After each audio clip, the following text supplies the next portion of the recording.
Hi, welcome everyone to Fontech Electronic Solution YouTube channel. Today we have one problem. Actually, we are facing many times the power cut, otherwise electric failure. We don't have power at our home, or otherwise at our shop, or otherwise at our grocery, or somewhere else. We are facing many times the power cut. So, what's the solution? For in this case, we can use inverter with battery. This car battery. Actually, this is a 45 ampere car battery, and this inverter is 1000 watts. The maximum capacity is 1000 watts, 230 volt out. Uh, in these days, we can use this inverter at least 1000 watts inverter, voltage inverter with battery at our home or otherwise at our small shop.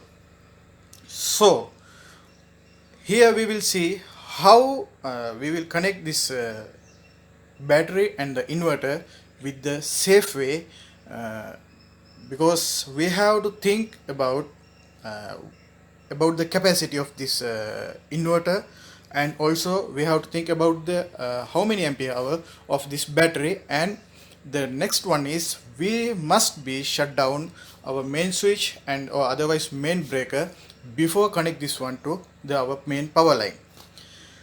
Otherwise, when the power is coming back again, our inverter will be damaged. So as a generator, how we are connecting a generator, same way we have to shut down our main switch, or otherwise the main breaker should be shut down before connect this inverter to our home. This inverter is 1000 watts maximum capacity and 230 volt. This is the fuse for protection. This fuse is for the battery terminal input, and this is the cooling system, and this ventilation fan, cooling fan for overheat protection. Then after that, you will see here, this is the output port, 230 volt to 250 volt to 230 volt. This is the 13 ampere wall outlet, same like a wall outlet. This is the outlet, and here you will see here green LED is the power. When you turn on this power switch, this is the main power switch for the inverter. When you turn on this switch, this green LED will light. So then if when this green light is working, then there's the battery power is there. If this inverter is overloaded, otherwise if there's a faulty, otherwise the battery voltage is below than 11 volt, this LED will blink, otherwise this LED will flash, or otherwise this LED will light. So then we will see how we will connect this one to the battery, then how we will get the output, and I will show in this video. Just stay with us, and if you didn't subscribe my channel until now, subscribe and comment and share our video to someone else to join with our channel. Okay, right now we will connect this battery to this inverter. So first of all, keep in your mind always this, the red terminal is the positive, the black terminal is the negative terminal, the black one is the negative terminal. So when you connect to the this inverter to the battery, don't forget to think about the terminals. This is the positive pole in the battery, this is the negative pole in the battery. So don't change these two ports anymore. If by mistake if you change, maybe your inverter will burn. Otherwise, luck by chance, if you get if you damage the fuse, maybe, but it's not sure. 80% the inverter will damage if you connect this battery opposite. So when you connect, keep in your mind always this red wire, otherwise this red terminal should be connected to the positive pole in the battery. Then this is the black one, this is the negative port, should be here. After that, you will see here there is a red LED, and the power is the green LED. Red is the fault LED, or otherwise this is the all-out LED. This the power is the green LED. So then we will turn on this power switch.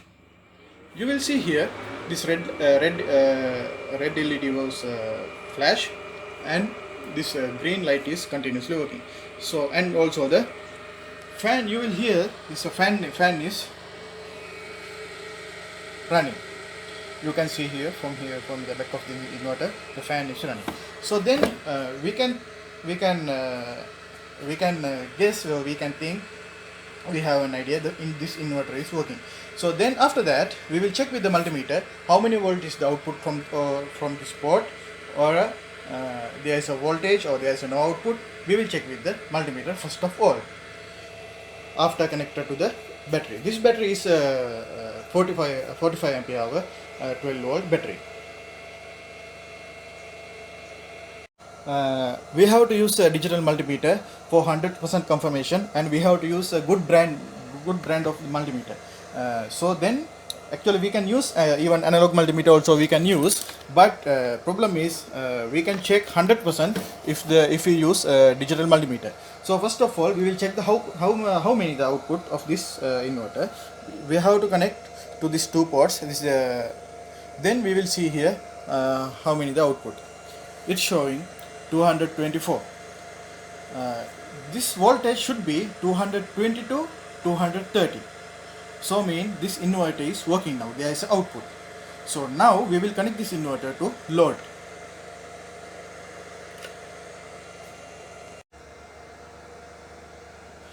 We can use actually temporarily we can use a extension, power extension, but this extension should be in the good quality.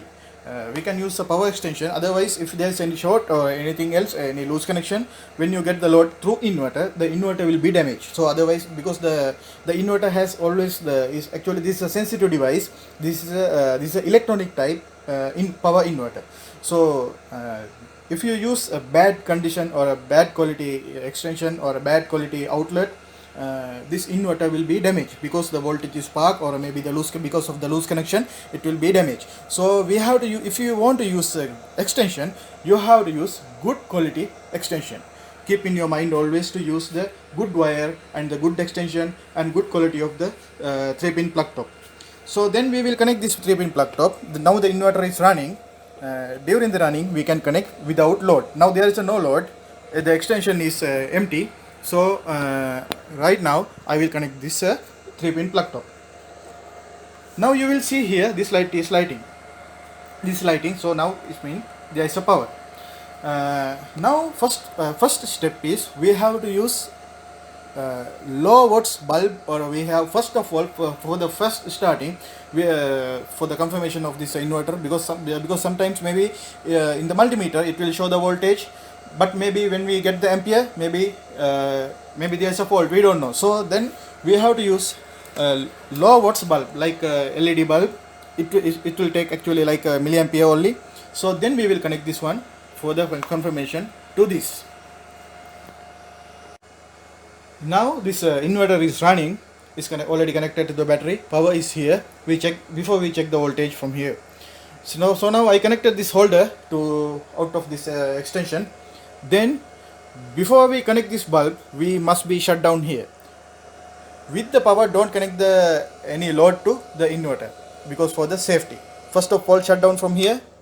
Then you will see the fan is going off, and also the power also here shut down, and fan also stop. So we know now, and also this indicator is gone off. So now we will connect this LED light to this holder. Then we will start the inverter. So we will see here this LED is lighting in the good brightness.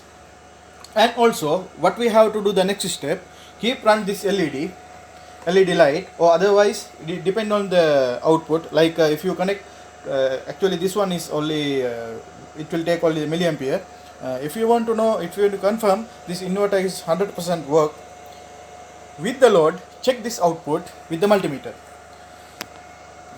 With the load, check the output from here with the multimeter. Then you will see here 220 volt, otherwise 222 between 220 to 230 volt. So then we know this inverter is working fine. Now we can connect what's the device. We will see which devices we can connect for this inverter. Keep in your mind always, don't exceed 900 watts from this inverter. it means if this inverter or otherwise whatever you are using the inverter during this power cut, because we have now actually the bad situation because of the power cut, so we are everyone is looking for inverter and for the battery and to how to get the electricity to our home. So then when you buy inverter, if the inverter is 1000 watts, we can connect what's the devices maximum 900. Maximum 900 is the safe way. Actually, if you connect 950 also, it will work, but it's not good for the inverter, because inverter will be overheat or maybe inverter will be damaged. And also our battery, we have to think about our battery also. This is 45 ampere our battery. When we connect the more load to the inverter, the battery consumption will be more. So mean the battery will be empty soon. So when we connect the inverter, if you want to use the long hours, keep in your mind always, use like LED lights or a LED TV. About it's no problem, because it will not take more output, so that you can use the battery also long hours. And also keep in mind, don't exceed the 1000 watts. So now today this review because of the inverter and about the battery. And the next one is keep in your mind always, if you want to connect to this one is this output to your home directly, same like how you are connect generator, must be shut down the main switch or otherwise the main breaker, and disconnect the refrigerator and the water motor, and or what's the devices taking the more power, like 1000 watts. If you are using a cooker, electric cooker or whatever it is, which is the devices taking the more ampere, first of all disconnect from the power, then connect the inverter. After that, just light only the LED lights, or which is the devices in your home or in your shop, or which is in your location, which is the devices taking the low power or a low amperage. Then you will see what the function of the inverter. You will see is inverter is heating, or otherwise in this red light is flashing. If there's nothing, so you can add more devices or otherwise more load. So today I did this one for the about the inverter and how to connect the battery and for the safe way at our home. Okay, so in these days, if you want to buy inverter, just buy 1000 watts, 5000 watts, otherwise 7000 watts, no problem. But whatever you are buying, just calculate your power consumption in your location. Just calculate your power consumption, then choose the battery, and then choose the inverter. Don't worry about the brand, like what you are buying. There's a lot of brands and a lot of varieties about the inverter and about the batteries. You can buy whatever you are like, depend on your budget. Then, but there must be think about the safety, and think about the hours, how many hours we can use, and think about the load. Okay, thank you everyone to join my channel.